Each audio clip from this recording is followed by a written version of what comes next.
தினதரணி செய்திகள். நெல்லை மாவட்டம் திருநெல்வேலியில் பெருந்தலைவர் காமராஜரின் 115வது பிறந்த நாள் விழா கோலாகலமாக கொண்டாடப்பட்டது. விடுதலை சிறுத்தைகள் கட்சியின் சார்பாக மாலை அணிவித்து மரியாதை செய்யப்பட்டது.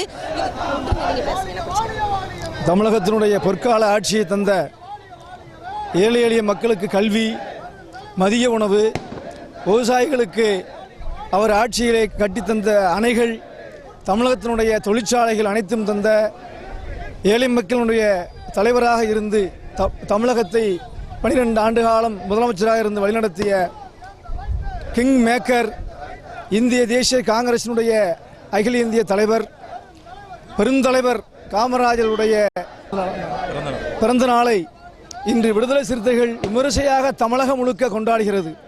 எழுச்சி தமிழர் திருமாவளவனுடைய ஆணைக்கிணங்க, விருப்பத்திற்கிணங்க நெல்லை மாநகர மாவட்ட விடுதலை சிறுத்தைகளின் சார்பாக தம்பி மாவட்ட செயலாளர் கரிசல் சுரேசருடைய தலைமையிலே இன்று இந்த பெருந்தலைவர் சிலைக்கு மாலை அணிவித்து விடுதலை சிறுத்தைகள் சார்பாக மரியாதை செலுத்துகிறோம்.